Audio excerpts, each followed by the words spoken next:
go. My name is Leanne Hackman-Carty.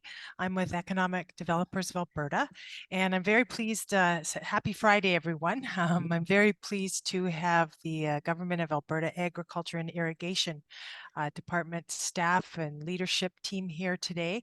I know for those of you who might have watched at the Rural Municipalities Alberta conference last week, there was an announcement for a new program. And we are very pleased to have Scott Long and his team here to share with us today about the program. And hopefully you will hear more about what the program is, whether or not you can take advantage of it in your community. But I'm going to just the logistics around today.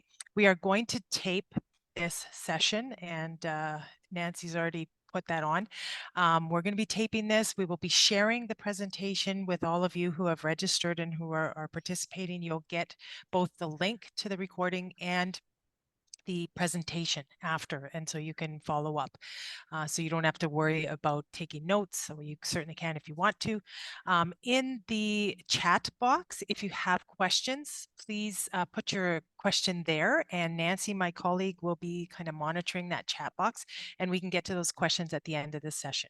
Normally the session takes about an hour. If we're done early, we're done early, or if we're late, I guess that's our problem because we try not to go late. But anyways, I'm going to turn it over to Kate now, Kate Tanowski, and you can introduce members of your team and get started. Definitely. Thanks so much, Leanne. I appreciate it. Thank you, everyone, for joining us today. As Leanne mentioned, my name is Kate, and I am the Manager of Programs and Engagement with the Rural Economic Development Branch. We have our team with us today. So we have Scott Long, the Executive Director of Rural Economic Development, as well as Chris Van Teegen, Director of Strategy and Coordination. Also, Kelly Roy from our team will be participating in the question and answer period towards the end and helping us out there.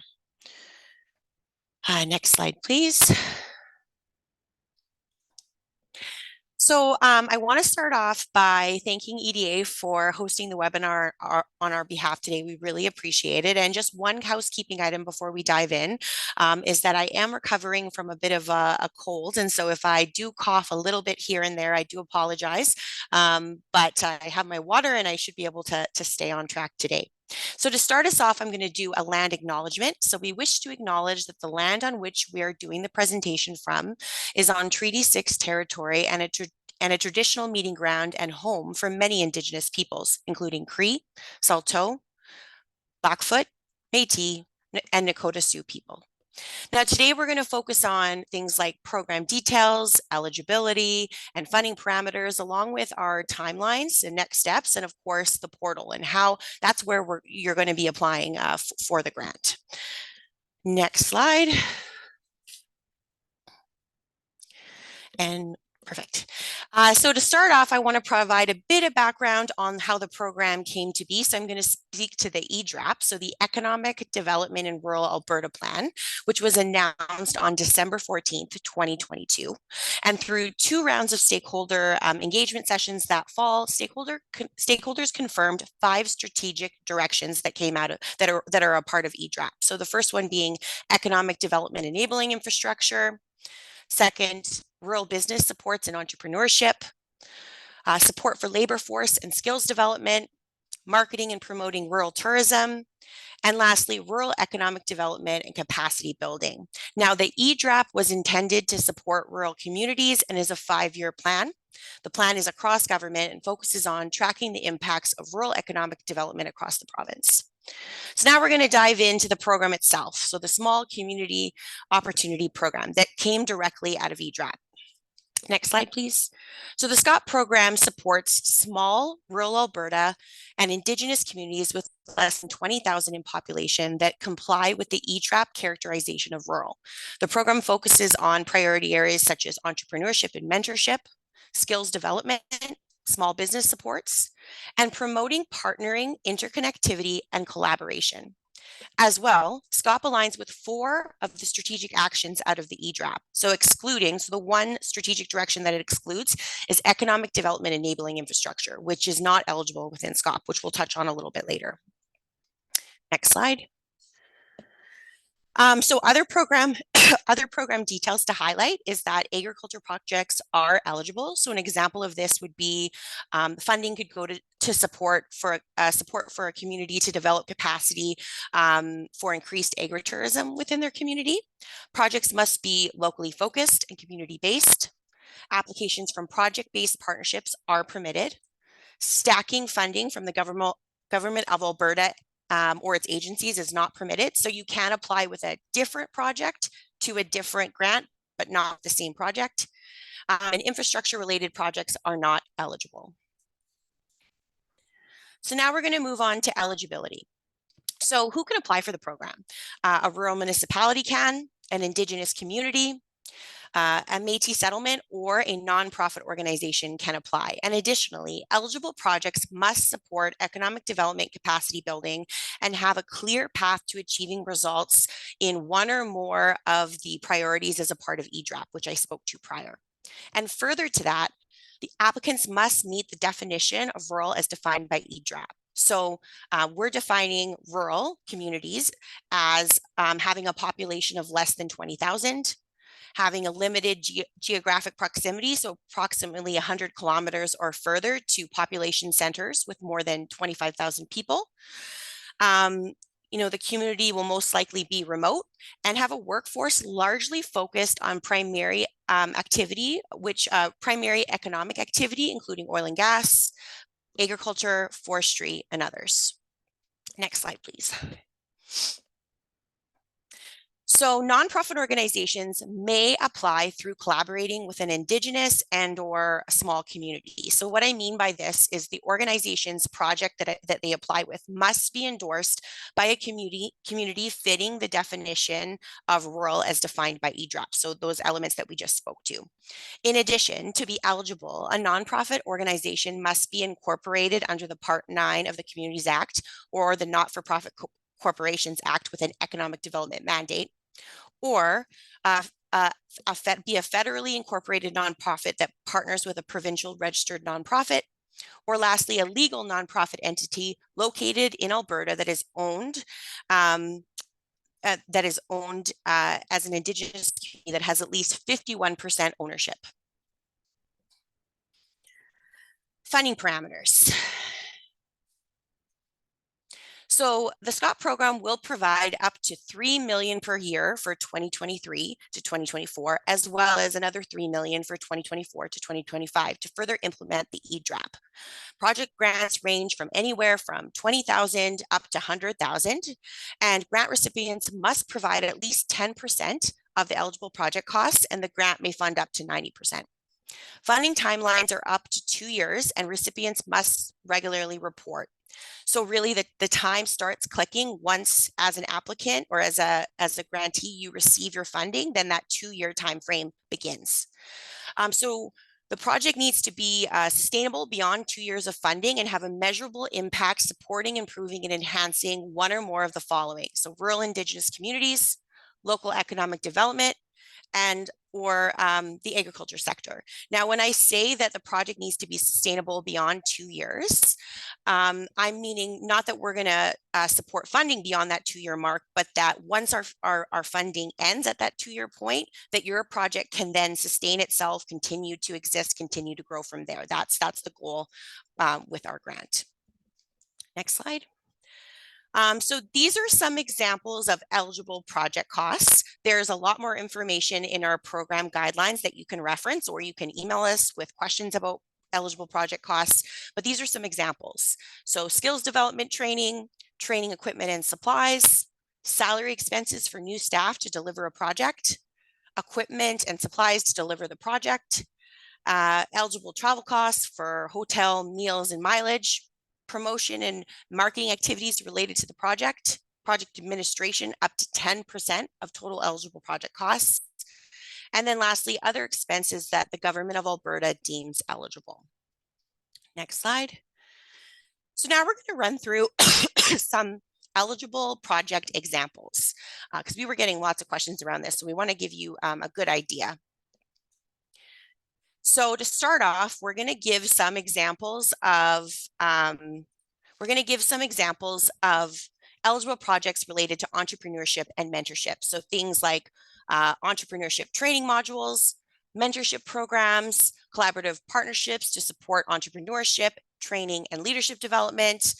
And lastly, projects supporting agriculture. So for example, agri-literacy, youth attraction to the sector, and even agritourism. Next slide.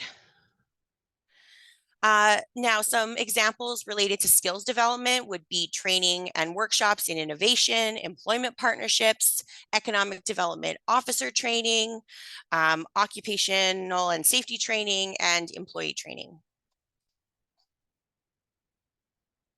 Next slide. So examples related to small business supports. So this could be seminars or workshops for business management.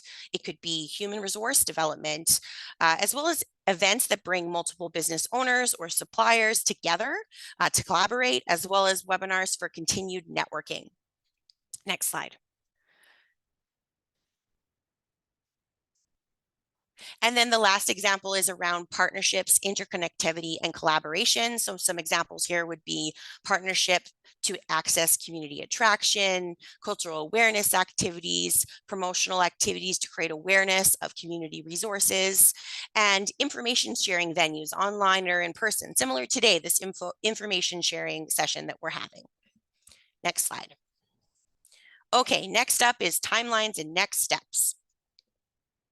So SCOP opened for applications on November 10th, 2023.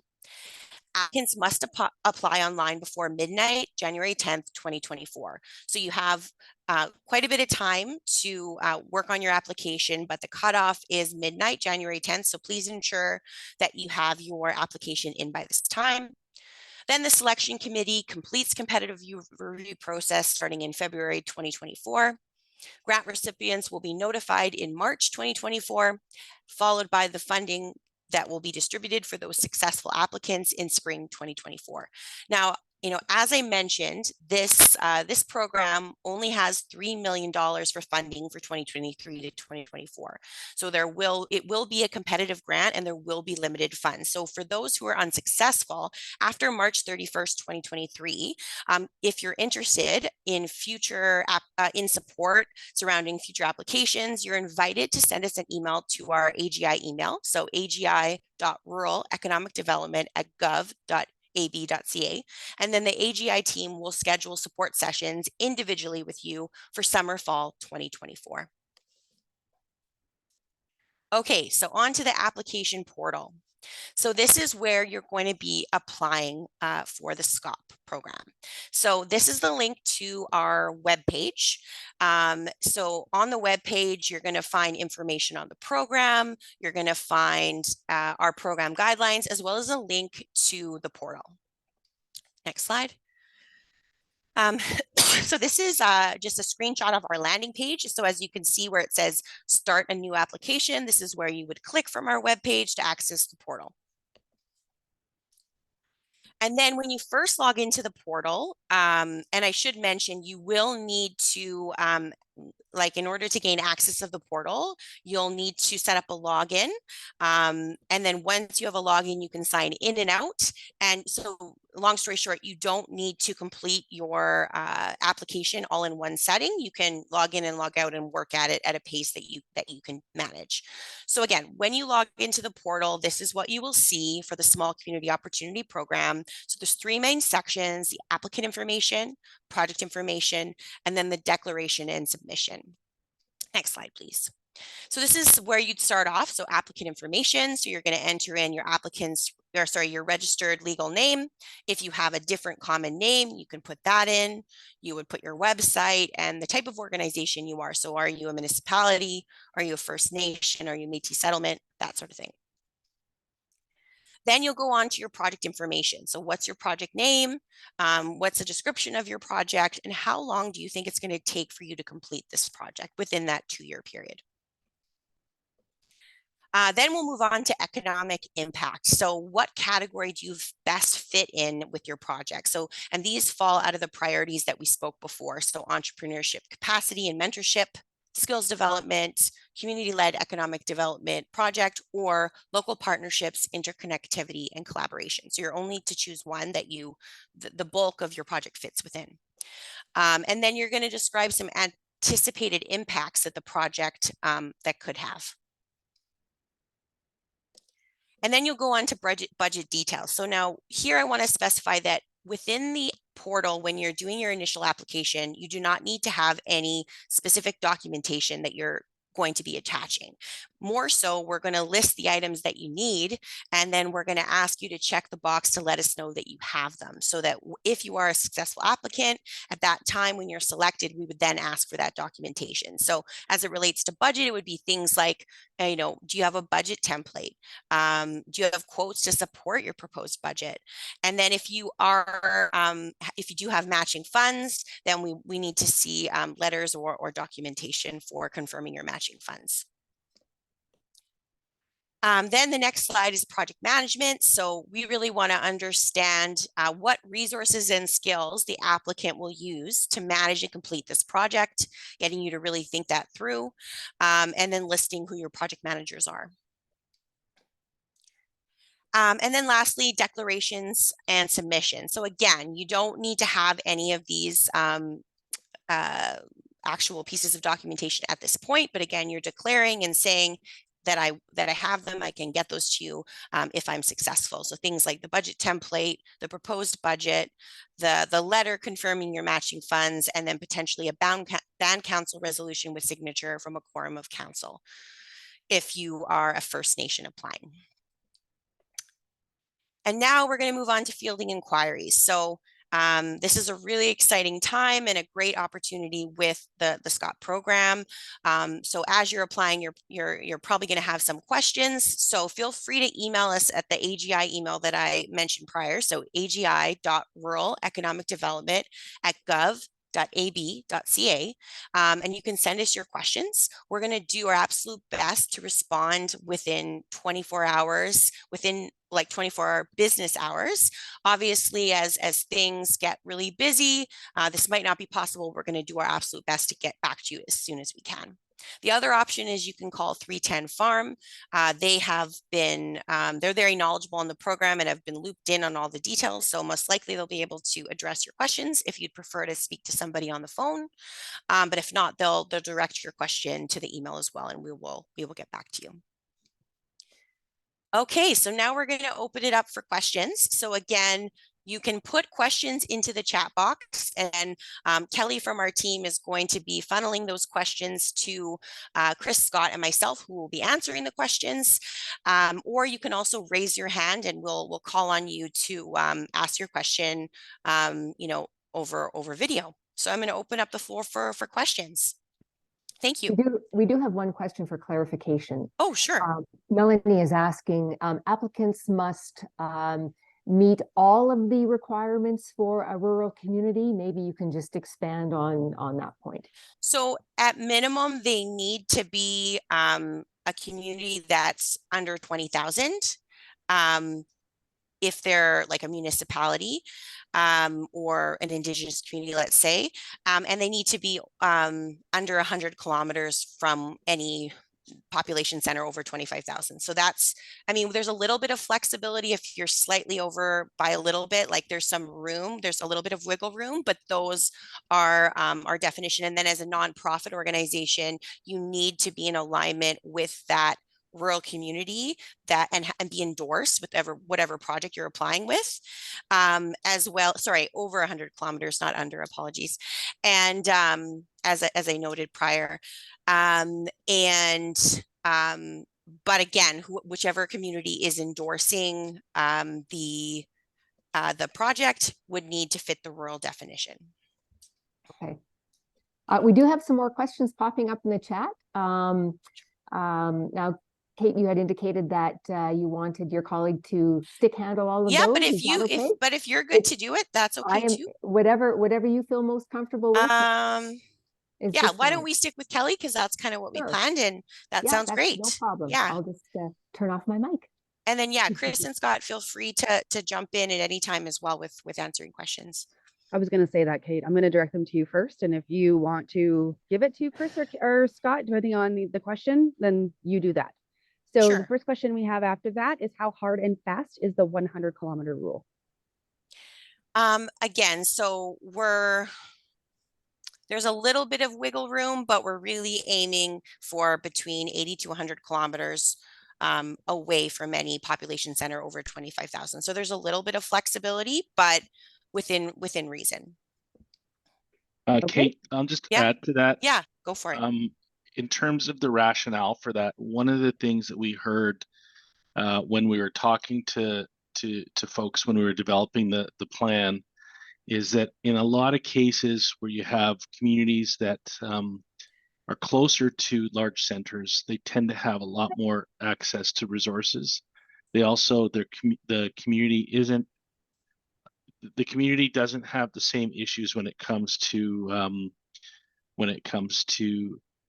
retaining a skilled workforce, because the people that live there will travel to a larger center. So that's part of the rationale for this, and this is one of the things. Now, like Kate said, there can be an argument made for being a bit closer than the 100 kilometers, but that was what we heard from the stakeholders that we met when we developed the plan, and so we're trying to be respectful of that. Also recognizing that there are other programs that don't have that criteria in them, and you're welcome to apply to those other programs. Thanks, Chris. Next question is, would the RMWB not be eligible then? Chris, can you address this question? Yeah, that's a tricky one. Thanks, Mel. I would have to say that we should have a conversation about that, but I understand that it's a unique situation. But what I would say is that there are communities within the RMWB that would absolutely be eligible for it. But in terms of from a broad organization perspective, I would say that we would have a hard time justifying if it was something broad. But if it was targeted to like a smaller community like Anzac or any of the other small communities that are in like the Fort Chips and stuff like that, then absolutely, but yeah, Melanie, please feel free to reach out to us and we can have a conversation about that, because I understand that there's specific needs within the municipality, but suffice to say that a community like Fort McMurray would not be eligible just because of the access to resources and other services that they have available to them. Thanks, Chris. She says she will reach out to us if you didn't catch that. Next question we have is, can REDAs qualify? And REDAs is REDA, capital letters.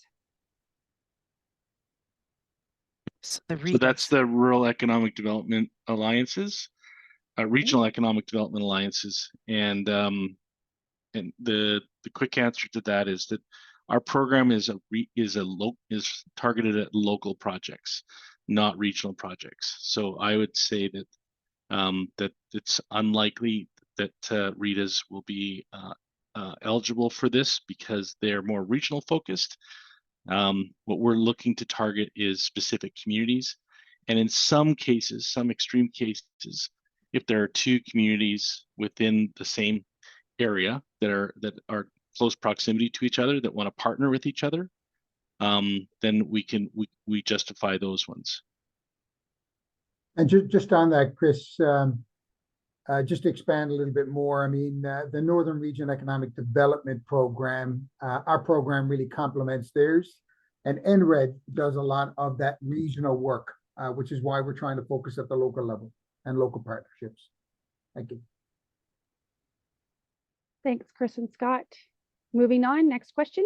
Will timeframe extensions be considered for ECDEV certification programs? So my understanding, and Chris, you can elaborate on this, is that because of the nature of our program, we could max provide a 6-month extension for this this program. Anything to add, Chris? No, I think one of the things that we did do is the program is designed to try to give you guys as much runway as possible. So the clock doesn't start ticking until the agreements have been secured and the funding has been provided. And then there's 2 years up from that to 2 years. So hopefully within that 2-year time frame, you'll be able to achieve those objectives. If there are, I mean, obviously, exceptional circumstances occur. And so we'll deal with those on a case-by-case basis, but we really want to encourage people when they're putting together their projects to make them really trying to target them for that 2-year time frame maximum, and also like build in your mitigation plans so that if there are things that do pop up, that we're confident that you're going to make every effort to achieve them within that time frame. That's, I guess, all I'd add. Thanks, Chris. Tommy Hoffman also put the unread link in the chat for everybody. And just a note that I also put in our SCOP email address and our webpage address earlier in the chat too, for those that want to copy paste that. The last question we have in the chat right now is to confirm we have a large stream CFEP grant in the system. Can we still apply for this grant? Chris, can you take that one? Yeah, sure. Just a second. A large. What's the grant, Kelly? I missed it. Yeah, what's the grant? CFEP grant. And this is from Community March. Futures. So I'm on the site with you guys. Can you all hear me? yes, Yep. so we can see you too, March. So, we're with Stettler District Agricultural Society. We have a large stream CFEP grant application in the system. We likely won't hear until possibly in December. It may even be the beginning of January. Are we still eligible to apply for this grant? Is this okay? So the first question I would have is this Government of Alberta funding? Yes, this is the province of Alberta CFEP. And would you be applying for the same project? Would it be the same? Would you be looking for money for the same project? No. Okay, then if it's a different project, then that's fine. Go right ahead and submit an application. Okay. We're not telling communities not to apply for other programs. All we're saying is that if you have a project, and let's say you've got a project and it's $200,000 project and our maximum is $100,000, and you apply for the project, you apply $100,000 to us and $100,000 to another project, then you're not going to be successful, because that if you were successful in both, that would be stacking. You would stack the two grants together and you would get double the money, or you get more than the 100K from the Government of Alberta. And so we're trying to be mindful, trying to be responsible in terms of how we're distributing taxpayer dollars. And so we don't want to be stacking with other programs in that regard. So if it's a separate project, March, go right ahead and submit an application. Okay, perfect. Thank you.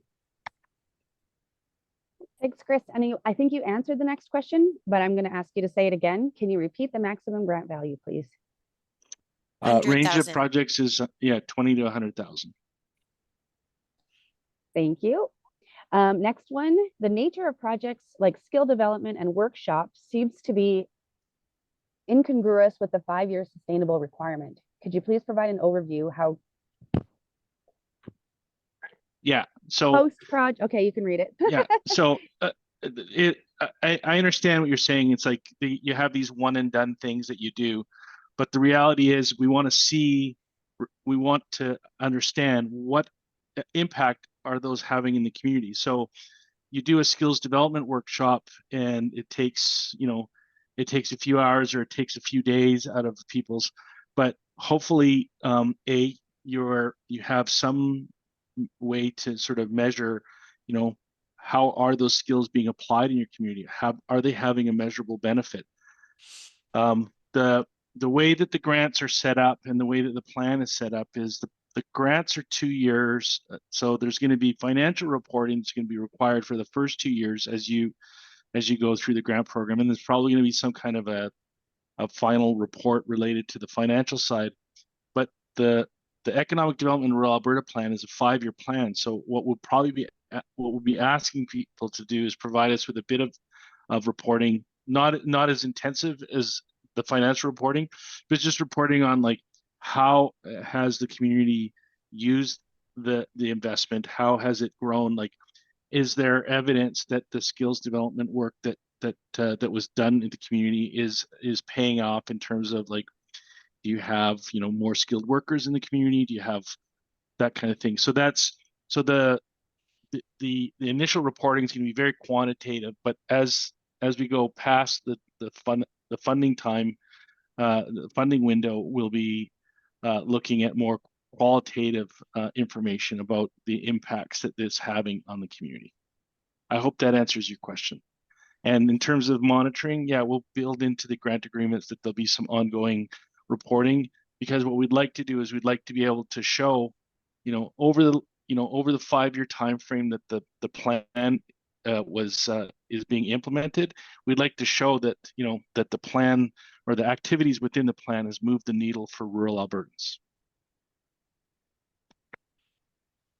Thanks, Chris. At this time, we have no more questions.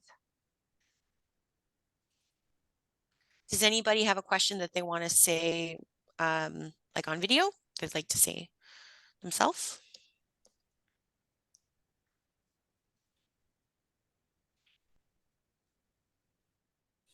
Okay, I guess if there are none, I just want to thank your team, your department, for taking the time today to share the information.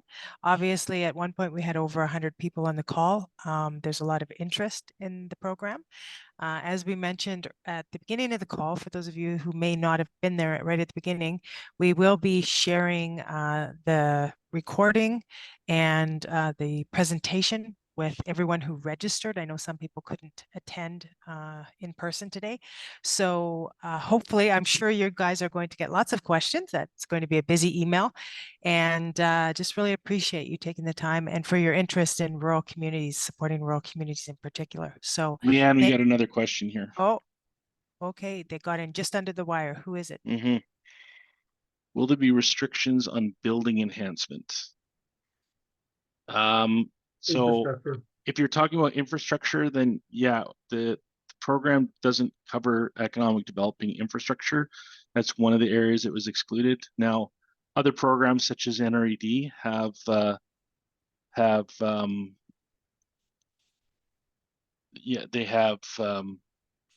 they have funding available for that, but yeah, so building improvements, any of that kind of stuff, that's not eligible. Those aren't eligible expenses for our program.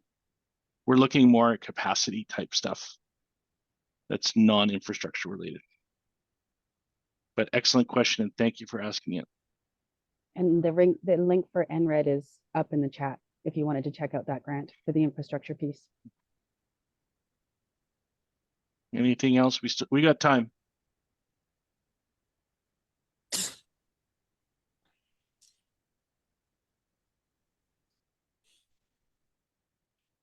Okay, well, I think, like I said, if you guys have you'll get it in the presentation. There's an email, there's a phone number, more information about the program. So I think we will let everyone go. Have a good Friday, and appreciate once again you taking the time to learn more about the program. Okay. Thanks, Leanne. We really appreciate you hosting us. Have a great weekend. Thanks, folks. Have a great day. Thank you. Bye, everyone. Bye.